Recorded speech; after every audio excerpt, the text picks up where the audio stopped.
복된 시간 될 수 있도록 우리 마음을 주장하여 주옵소서. 예수님 이름으로 기도드리옵나이다. 아멘. 신앙생활 한다는 것은 장예물 경주와 같아 할 수 있습니다. 장예물 경주를 보면 어떻습니까? 하나의 장예물을 넘으면은 또 다른 장예물이 그 앞을 기다립니다.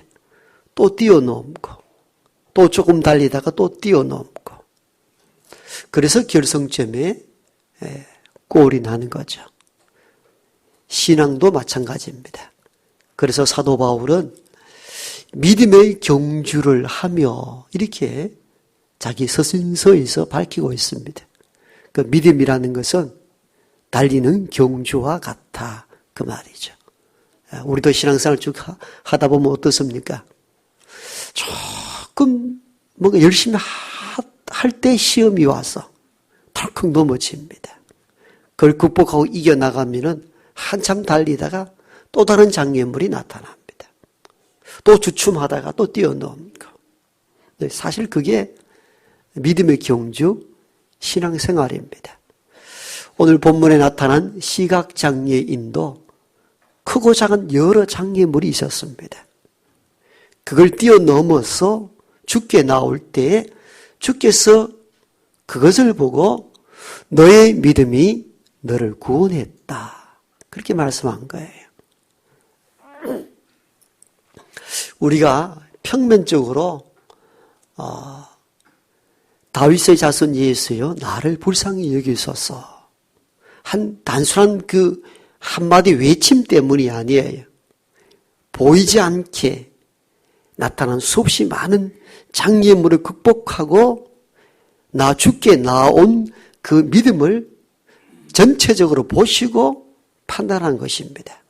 그래서 너의 믿음이 너를 구원했다, 그 최종적인 축복의 말씀을 주셨던 이유가 바로 나타나는 외형적인 외침뿐만 아니라 내적으로 잠겨져 있는 그 중심의 믿음을 귀하게 보셨기 때문입니다. 따라서 오늘 이 시간에는 이 시각장애인이 어떤 믿음을 가졌기에 주께서 너희 믿음을 통해서 구원을 이루시게 하셨는지, 그 믿음을 잠시 그 지난 주간 이어서 연결된 본문들을 중심으로 살펴보고 또 나머지 부분들을 다루도록 하겠습니다. 이 사람은 어떤 믿음을 가졌는가 하면 첫 번째, 오직 예수님만 찾는 믿음을 가졌습니다. 이 사람은 세상의 것을 구하지 않고 오직 주님을 찾습니다. 오늘 본문에 보니까 다윗의 자손 예수여 나를 불쌍히 여기소서. 예수님 이외에 다른 것을 구하거나 찾지 않았습니다. 예수님을 찾던 많은 사람들은 예수님을 통하여 이 세상에 먹을 것, 이 세상의 명예, 권세를 추구했다면 오늘 시각장애인인 이 사람이 구하고 찾았던 것은 이 세상에 있는 것이 아니고 오직 주님만 바라고 찾습니다. 원래 이 사람이 구했던 것은 구걸하는 것이었습니다. 오늘 35절에 보면은 이 사람이 뭘 하고 있는지에 대하여 정확하게 기록하고 있습니다. 구걸하고 있는 중이라. 여러분, 오늘 이 시대는 복지가 잘 갖추어져서 장애인이나 또 어려운 사람들 국가에서 복지 정책을 잘 펼쳐서 그럭저럭 그래도 먹고 살도록 해줍니다마는 이전 몇십 년 전만 하더라도 장애인들이 살아가기가 매우 어려웠습니다. 그것도 2000년 전 신약 성경 시대 때에 앞을 볼 수 없는 장애인이 살아간다는 것은 정말 힘들었습니다. 그러니까 그 당시에 대부분 장애인들은 구걸하면서 삶을 연명해 나갔습니다. 오늘 보면 35절에도 이 사람이 사람들 앞에 구걸하고 있었다라고 기록되어 있잖아요. 그런데 이 사람은 오늘 어떤 일을 합니까? 주님이 지나간다는 소리를 듣고 예수님, 나에게 얼마의 돈을 주십시오? 먹을 것을 좀 주십시오. 라고 요청하지 않습니다. 그냥 오직 주님만 찾습니다. 다윗의 자손 예수여 나를 좀 불쌍히 여겨달라는 이 외침 이외에 다른 것을 구하거나 세상의 것을 찾지 않았습니다. 여러분, 예수님을 따랐던 많은 사람들 중에서는 예수님 그 자체만 구하는 것이 아니고 예수님을 통해서 이 땅에 있는 먹을 것을 구하는 이들이 많았잖아요. 요한복음 6장에 보면요, 오병이어 기적을 일으키고 난 이후의 사건을 다룹니다. 오병이어 사건을 통하여 먹을 것을 통해서 배부른 나머지 예수님을 또한 찾아갔는데 예수님이 바다 건너편으로 가고 계시지 않습니다. 그 소식을 듣고 그들도 바다 건너편까지 예수님을 찾아갔습니다. 자기에게 찾아오는 무리를 보고 주께서 이렇게 말씀합니다. 너희들이 참 어렵게 풍랑이는 바다를 헤집고 어떻게 여기까지 찾아왔느냐. 참 기특하다. 그렇게 말씀하지 않았습니다. 너희가 나를 찾은 것은 떡을 먹고 배부른 까닭이라. 너희가 찾는 그 양식은 썩어질 것이다. 나는 생명의 떡이니 내가 너희에게 준 떡은 영원히 굶주리지 아니할 것이다. 이 말씀을 줍니다. 백성들이 이 말씀의 의미를 모르고 그 떡을 내게도 주십시오라고 말하죠. 여러분, 주님을 찾았던 보다 많은 사람들은 뭘 구했는가 하면 이 땅에 있는 어떤 것을 구했습니다. 그래서 여러분들이 구하는 그 떡은 다 썩어 없어질 것이라 말하잖아요. 내가 생명의 떡이니 나에게 뭔가 구하라는 거예요. 나를 찾으라는 거예요. 그런데 오늘 본문에 나타난 시각장애인은 주님을 만나기 전까지는 구걸하고 있었습니다. 그러므로 자연스럽게 자기도 주님 지나갈 때 주님 나에게 많은 떡을 주십시오. 내가 듣기로는 기적을 일으켜서 많은 사람들이 먹을 것을 공급해 주었다고 하는데 나에게도 그런 기적을 좀 베풀어 주십시오라고 요구해야 될 순간임에도 불구하고 그는 이 땅에 있는 어떤 것을 구하지 아니하고 오직 주님만 찾습니다. 다윗의 자손 예수여 나를 불쌍히 여기소서. 주님은 오직 주님만 갈구하고 찾는 그 시각장애인의 믿음을 귀하게 보셨습니다. 그래서 너의 믿음이 너를 구원했다 선포한 것입니다. 여러분, 예수를 도구 삼아 예수를 방비해서 세상에 있는 것을 구할 것이 아니라 무엇보다 먼저 오직 주님만 바라고 주님만 찾는 믿음의 사람이 되길 원합니다. 이게 중요한 믿음이에요. 두 번째, 이 시각장애인은 어떤 믿음을 가졌는가 하면은 수없이 많은 장애물을 극복하는 믿음을 가졌어요. 먼저는 기억이 납니까? 신체적, 육체적 장애를 가졌잖아요. 앞을 볼 수 없다는 것 얼마나 불편합니까? 여러분, 인생을 한탄하고 내가 눈도 없이 볼 수도 없이 어떻게 인생을 살아가는가 절망할 수 있음에도 불구하고 이 시각장애인은 없는 눈 때문에 인생을 포기하거나 절망하지 않았습니다. 그는 아직 들을 수 있는 귀가 있었습니다. 그래서 사람들에게 묻습니다. 오늘 내 앞에 많은 사람들이 지나가는데 이게 무슨 소리요? 그러자 사람들이 나사렛 예수가 지나간다고 알려줍니다. 그래서 입을 크게 열어서 외칩니다. 다윗의 자손 예수여 나를 불쌍히 여겨달라고. 여러분, 이 대목을 잘 경청해 보십시오. 그는 앞을 볼 수 없습니다. 그러나 아직 들을 수 있는 귀가 있습니다. 말할 수 있는 입이 있었습니다. 없는 눈 때문에 인생을 한탄하고 포기한 것이 아니고 남아있는 귀로 주님의 소식을 듣고 입으로 주를 외쳐 주님을 극적으로 만납니다. 여러분, 신체적 결함, 어떤 가정적인 어떤 어려운 환경, 우리는 이런저런 일들로 인생을 포기하고 남과 같지 아니하다고 이런 상태로 어떻게 인생을 살아갈 수 있느냐라고 절망 가운데 있는 이들이 이 세상에 참 많습니다. 그러나 이 시각 장애인을 보십시오. 없는 눈 때문에 인생을 한탄하며 살아가는 것이 아니고 아직 남아있는 귀로 주님의 소식을 듣고 입으로 크게 외쳐 주님을 부르지 않습니까? 신체적 장애를 극복해 나가는 과정을 성경은 잘 보여줍니다. 그 앞에는 이러한 어려운 장애물을 극복하고 주 앞에 나아갔습니다. 저와 여러분이 이런 믿음 가질 수 있기 원합니다. 무엇 없다, 남과 비교해 부족하다, 그것만 바라보고 인생을 한탄하고 포기할 것이 아니라 아직 남아있는 것으로 주를 향하여 나아갈 때에 주께서 그 믿음을 귀하게 보십니다. 주님은 그걸 본 거죠. 그런데 그 장애물이 거기서 끝나면 얼마나 좋습니까마는 또 다른 장애물이 그 앞을 기다립니다. 이렇게 신체적, 육체적 결함을 안고서라도 주를 찾았는데 주님이 철저하게 외면합니다. 응답하지 않습니다. 침묵하고 있습니다. 주님이 못 들었으니까 그냥 지나친 것 아닙니까? 그런 것 같지는 않습니다. 왜냐하면 얼마나 소리를 질렀는지 주변의 사람들이 시끄럽다, 잠잠하라 한 것을 보면은 그가 크게 외쳤다는 것을 알 수가 있습니다. 주님이 들었으리라는 것을 충분히 짐작할 수 있습니다. 왜? 앞을 볼 수 있으면은 그냥 뛰어가서 주님 옷자락 붙잡으면 되는데 볼 수 없으니까 주님이 어디에 계시는지 알 수 없습니다. 그러므로 그는 크게 외치는 것이 마지막 수단입니다. 그래서 크게 외쳤습니다. 그런데 주님은 응답이 없습니다. 침묵하고 있습니다. 외면합니다. 여러분, 우리가 신앙생활 하다가 가끔은 신앙을 포기하고 기도하다가 기도를 중단하고 교회 나가다가 교회 나가고 싶지 않을 때가 언제입니까? 여러 가지 이유가 있습니다만은 그 가운데 하나가 뭡니까?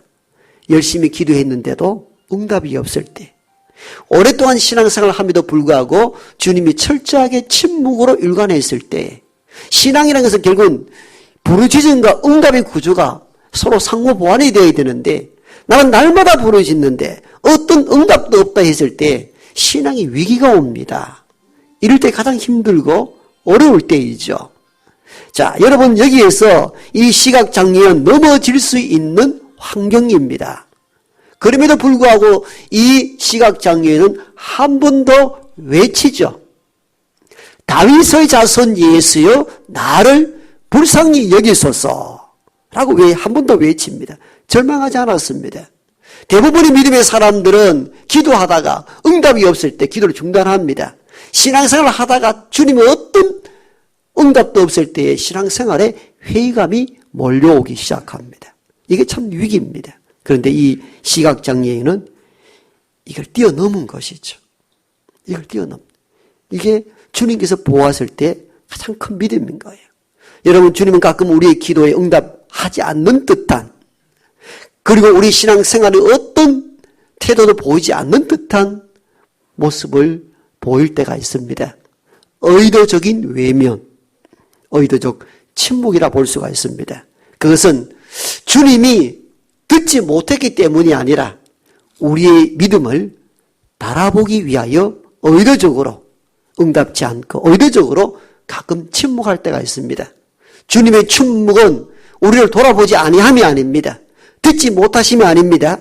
기가 있는 주님은 우리의 외침을 들으십니다. 그럼에도 불구하고 즉각적으로 응답지 아니하고 침묵하는 데는 의도가 있습니다. 네가 끝까지 나를 신뢰하고 나에게 의존하고 있는가? 이걸 보기 위함입니다. 이런 믿음의 시험들을 이겨나갈 수 있기를 원합니다. 이 시각장애인은 이걸 극복하고 이겨나간 거예요. 자, 이 시각장애인에게 있어서의 장애물은 여기서 그치지 않았다 그랬죠.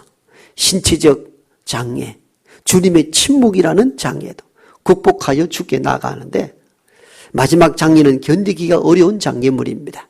그건 예수님 주변에 있는 사람들의 방해입니다. 여러분, 얼마나 절박합니까? 앞을 볼 수 없어서 크게 외칠 수밖에 없었는데 사람들은 그를 이해하지 못했습니다. 여러분, 잘 생각, 사람들은 모두가 자기중심주의적입니다. 이 앞을 보지 못하여 예수 앞에 가까이 가지 못하여서 입으로 크게 외칠 수밖에 없다는 현실을 사람들은 알아주지 못합니다. 오히려 그에게 이렇게 말합니다. 잠잠하라, 시끄럽다, 이렇게 이야기합니다. 그들이 누굽니까? 신앙이 좀 있든 없든 예수를 따르는 무리들 가운데서 이 이야기가 나온 것입니다. 참 실망스럽습니다. 예수는 자비롭고 사랑이 많은지라 그를 따르는 제자들과 무리들도 그 선생과 똑같은 것으로 알고 한번 외쳤는데 시끄럽다, 잠잠하다 핀잔을 줍니다. 여러분, 우리가 어디서 상처를 많이 받습니까? 세상 밖이 아니고 교회 안에서 상처를 많이 받습니다. 목사에게서 상처를 입기도 합니다. 중직자의 한마디 말이 큰 아픔으로 와닿을 때가 있습니다. 오래 믿어서 신앙이 본이 될 만하다 싶은 사람들을 통해서 상처와 아픔을 경험합니다. 그래서 우리는 대부분 초신자들이 여기에 상처를 입고 신앙을 포기하고 교회 다니기를 주저할 때가 종종 있습니다. 이런 일들이 종종 일어납니다. 여러분, 시각장애인이 오늘 이와 같은 상황이 일어난 거예요. 나는 오직 볼 수 없어서 외칠 수밖에 없는 인생 가운데 크게 한번 외쳤는데 그 한마디가 예수를 따르는 사람들에 있어서의 비난과 조롱거리가 됩니다. 잠잠하라고. 왜 이렇게 시끄럽느냐고. 여러분, 그런데 우리는 여기서 참 중요한 것을 발견하게 됐죠. 시각장애인은 여기서 뒤돌아서질 않았습니다. 우리 같으면은 아이고 교회 안 다니면 그만이지 그만두면 되는데 오늘 시각장애인을 보십시오. 본문에 보니까 더욱 크게 소리 질러 이르되 다윗의 자손 예수여 나를 불쌍히 여기소서. 이전보다 더 큰 소리로 외쳤다는 겁니다. 여러분, 이 대목을 여러분 주목하셔야 됩니다. 내가 살고 죽는 것, 내 삶의 모든 문제가 오직 주님 외에 해결할 자가 없다고 믿는 믿음을 가지시기 원합니다. 괜히 믿는 사람들로 통하여서 상처 입었다고 내 신앙 포기하면은 내가 손해가 되는 거예요. 내가 손해가 되는 거예요. 오늘 이 시각장애인을 보십시오. 잠잠하라 꾸짖는 그 사람들과 맞대어 싸우거나 감정적 대립을 하지 않았습니다. 왜? 거기에 에너지와 힘을 소비하기보다 그 힘과 에너지를 주께를 향하는 것이 훨씬 자기 인생에 유익하기 때문입니다. 여러분, 이런 지혜를 빌릴 수 있기를 원합니다. 그래서 오늘 본문에 보면은 잠잠하나 시끄럽다 할 때 맞대 감정적 대립을 하지 않았습니다. 내가 얼마나 피곤한 줄 아느냐, 내가 앞을 보지 못하여 한마디 했기로서니 너 그럴 수 있느냐라고 감정을 쏟지 않았습니다. 그 힘과 에너지를 주를 향하여 외칩니다. 이전보다 더 큰 소리로 다윗의 자손 예수여 나를 불쌍히 여기달라고. 여러분, 주님은 이 믿음을 보십니다. 네가 그런 실망과 좌절과 사람들의 비난과 조롱 앞에서도 흔들리지 않고 나를 주목하여 내게 나온 그 믿음을 주님이 귀하게 보시는 거예요. 그러니까 가다가 이제는 두 번째 외침에 걸음을 멈추시잖아요. 그럼 묻지 않습니까? 뭘 원하느냐고. 보는 것을 원합니다. 말씀하잖아요. 여러분 앞에 놓여있는 믿음의 장애물들은 뛰어넘으라고 주께서 놓으신 장애물인 줄 알고 그 장애물을 뛰어넘는 믿음의 사람이 될 수 있기를 원합니다. 마지막 세 번째로 이 시각장애인이 어떤 믿음을 가지고 있는가 하면요. 예수가 하나님의 아들 메시아임을 고백하는 믿음을 가졌어요. 아니, 목사님 오늘 본문에 그런 내용이 어디 있습니까? 그런데 오늘 본문을 깊이 들여다보면은 예수가 메시아임을 고백하는 대목들이 숨겨져 있습니다. 메시아임을 고백하니까 너 믿음이 너를 구원했다고 선포한 거예요. 중요한 단서를 오늘 본문은 제공하는데 이 시각장애인이 자기 앞을 지나가는 소리를 듣고 이 무슨 소리냐 했을 때에 동네 사람들은 이렇게 이야기합니다. 나사렛 예수라고 말합니다. 나사렛 예수. 왜 나사렛 예수라 합니까? 예수가 유년기를 나사렛 동네에서 살았기 때문입니다. 그래서 나사렛. 이 말의 의미는 나사렛 촌동네 사람이다. 이렇게 소개를 한 겁니다. 자, 그 다음 대목이 중요합니다. 사람들은 이 소리가 무슨 소리냐 했을 때 나사렛 예수라 합니다. 근데 이 시각장애인은 예수를 부를 때 어떻게 부릅니까? 나사렛 청년 예수요라고 불렀습니까? 다윗의 자손 예수라 불렀습니까? 다윗의 자손 예수라 부릅니다. 여러분, 이 대목을 복음서 기자는 조심스럽게 접근시킵니다. 잘 들어보십시오. 동네 사람들은 누구냐 물었을 때 나사렛 예수다 말합니다. 그 나사렛이라는 단어를 내가 들었으면 저 같으면은 나사렛 예수여 나를 불쌍히 여기소서 이래야 이게 맞는 얘기가 합니다. 그런데 이 시각장애우는 자기가 들었던 나사렛 예수라고 이야기하지 않고 어떻게? 다윗의 자손 예수여라고 부릅니다. 무슨 큰 차이가 있습니까? 일단 단어의 차이가 있죠. 중요한 것이 있습니다. 유대인들에게 있어서 다윗의 자손은 어떤 의미겠습니까? 다윗의 계통에서 메시아가 나온다는 구약 선지자의 말을 믿고 살아왔던 백성들이 유대인들입니다. 유대인들은 BC 522년 아시리아의 북이스라엘이 멸망을 당하고 722년입니까? 그때에 바벨론에 의해서 지배를 당하고 난 이후에 오랜 세월 동안 제국의 지배를 받습니다. 제국의 지배를 받는 동안도 그들이 흔들림 없이 그 지배 속에서도 견딜 수 있었던 근원적인 힘이 무엇이냐면 메시아 사상이었습니다. 다윗의 계통에서 우리를 구원할 메시아가 분명히 도래할 것이라는 이 신앙, 그걸 붙잡고 오늘의 험난한 세월을 보내었던 것입니다.